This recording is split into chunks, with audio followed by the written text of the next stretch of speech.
Hey, and welcome to another episode of ReaperTV.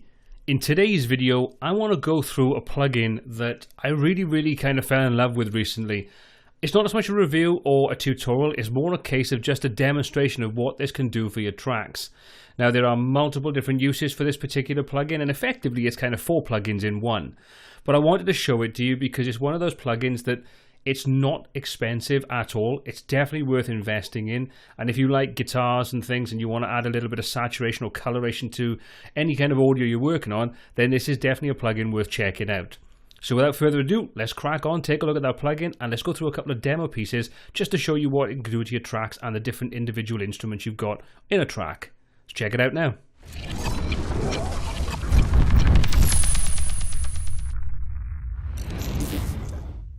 So the track that I have in front of me at the moment is guitars, bass and drums. There's no vocals or anything on there. There's multiple guitar takes, and what I'm going to do to start off with, I'm going to show you on one piece of guitar audio, but you could easily apply this to each individual track if you wanted to, or you could apply it to the master bus for your guitar or your bass, including the actual master bus for the entire project if you want to add some saturation or color to it. It's an incredibly versatile plugin. It's €22. I'm not endorsed by this at all. I'm getting no kickback from this. I just love these products. It's Klanghelm SDRR. So let's open it up. Let's add it to a track. Let's see what it sounds like. Let's tweak it. Let's take a look at the interface. And let's just give it a kind of a rough going over. So let's check it out. So I'm going to solo this guitar track out. I'll go to my effects browser and you can see I've got the SDRR. I'm just going to drag that up, drop it on the track. And there's the interface. Well, that's one of the interfaces, shall we say. Because effectively there are 4 different versions. You can see we've got tube, digi, fuzz and desk. And each one of those is going to emulate different methods of saturation.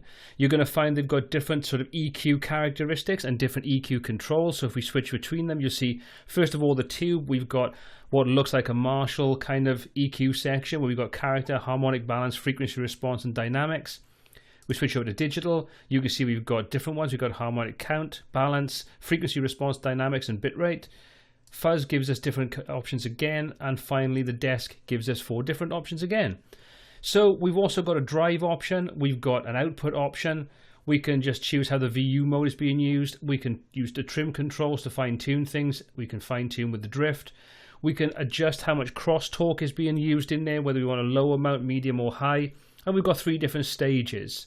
So we've also got a massive array of different presets. So if you're using this on, for example, a guitar track, you can use one of the presets to get you started and then start fine tuning it if you want to. So let's just take a look at some of those presets. And as I said, you can see there are a lot.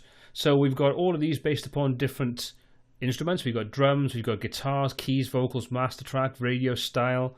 We've also got a pile of other ones at the bottom where we want to add coloration. So there's a whole range of different presets in here that have different settings that will play on the different characteristics of this plugin.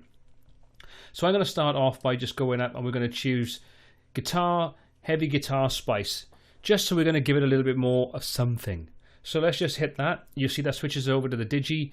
And we've got all these options set up in there for us. So it's controlling the amount of drive that's being applied to it, the output, which we can use to control and balance that. So we can use that to control the amount of output that's coming out. So we can adjust it to make sure it sits back in our track. And you can see we've got a fair amount of drive on this. Let's just listen to it with and without so we can kind of get a flavor for what this is doing to that track. And we can take a look at how we can then start tweaking this.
Okay, so let's take a look at some of the key things that we need to do when we're working with any of the Klanghelm SDRR plugin variations.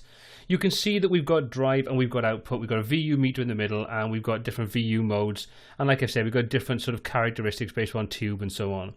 The trim is the important one at this point to get the maximum effect out of anything you're doing. You'll see we've got the VU meter in the middle, and what we use the trim for is to dictate how much of the signal is being pushed through this plugin. So what you're aiming to do for the most effect is to get this up around 0 dB. So you can see we've got the peak meter starts to get into the orange area around 0 dB, and we don't really want to go over that. We want to kind of peak on that particular thing. So where I'm adjusting the trim, you can see that boosts it up. We want to get around there. We can then compensate for that increased level by pulling the output back, and then we can push the drive to get the most drive characteristic out of that. You can see then that the other sort of section that we've got below, which is the sort of, as I call it, akin to the EQ section, that has various different characteristics we can start to adjust. You can see that we can adjust the bit rate on there, and what that does is it dictates the quality of the effect or the saturation we're pushing through it. So if we pull that back to lower quality, you hear it start to break up, get a digital sound to it, and start to sound a little bit horrible. When you take a look at the X-Talk section, then you can see we've got off, medium, and high. That kind of dictates the amount of stereo crosstalk that we've got on this. So if we start to increase that by switching over to high, then it effectively sounds like it's going through an extra saturator and gives us more saturation and makes the entire saturation effect, should we say, just that more noticeable. So you can use that to mix through then with the drive to kind of get exactly what you're looking to achieve. So that's kind of a brief overview of what this does. I'm going to switch over now to the tube, for example, and we're going to take a look at what that does and how that affects the sound. And you can see that now has some slight differences on there, and that's going to give us a different characteristic again. So we're going to have a different range of tones, and it's just going to give us another range of options we can use to saturate things.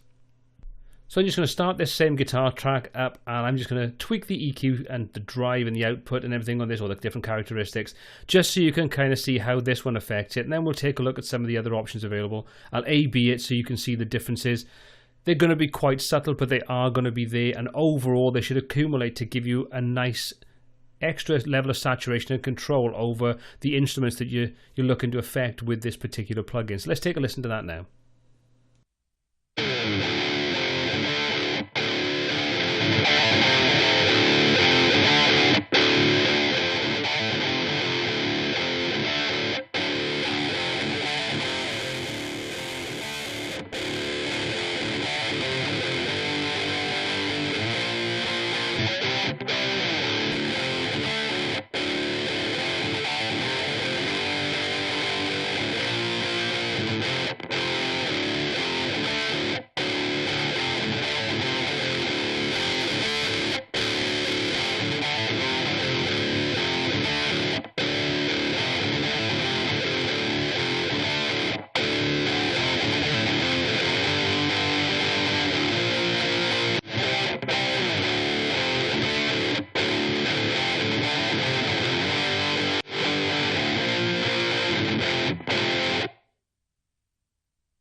So you can see that you really can get in there and start to tweak and adjust the whole sound stage and how this saturates that guitar track.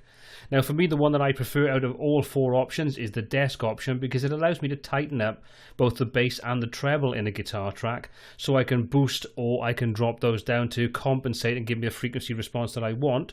So I'm going to show that one last of all, then we're going to put it back into the overall track so you can listen to this applied to the master track for the guitars.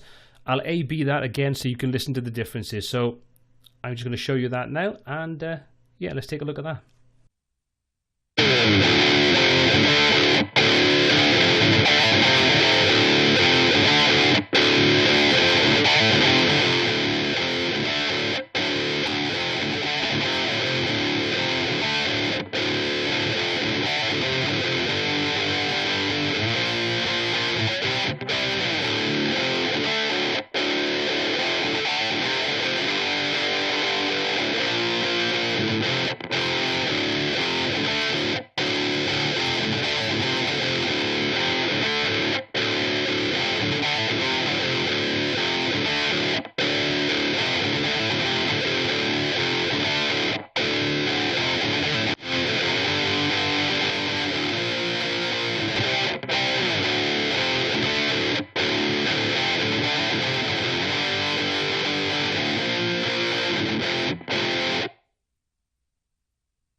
So next up, I'm going to put the guitar track back into the overall rough mix, and I'm going to A/B just the right guitar track.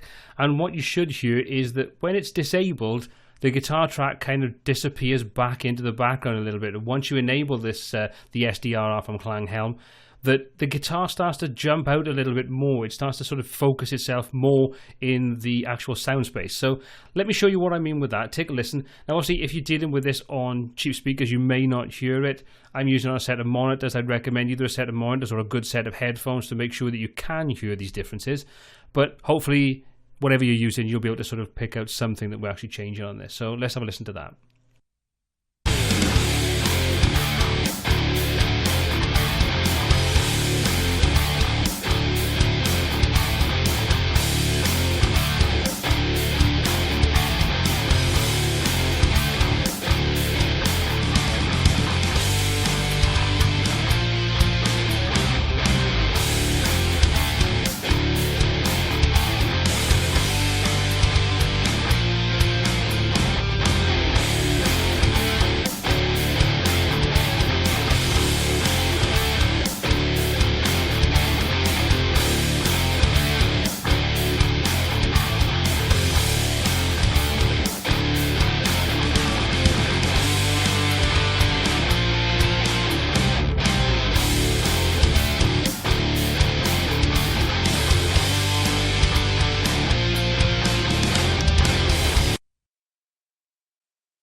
I just took the individual instance of the Klanghelm SDRR off the one guitar track and moved it over to the actual guitar bus and then disabled it on the individual track, so you could listen to the effect that it had on the overall guitar master section as opposed to just being on one track. Well, hopefully you could hear that it did make a difference in the end. The guitars suddenly start to stand out just a little bit more, give them a bit more life in the overall mix. Well, that's kind of an overview of the Klanghelm SDRR VST plugin from Klanghelm. It's €22. It effectively has 4 different saturation models. There's compression options built in there. There's a whole range of different features, and I've only just scratched the surface of what this plugin can do. If you did like it, check it out. Pop over to Klanghelm. The link is in the description below. Download, purchase the plugin, give it a try, see what you think of it. It's not going to break the bank, and I think it's going to make a great tool to add to any kind of mixer's arsenal. Well, if you enjoyed this video, please hit the subscribe button below to be kept up to date with all the new content we add. If you've got any comments, questions, or feedback on this video, please pop those in the comments section below. And until next time, happy mixing.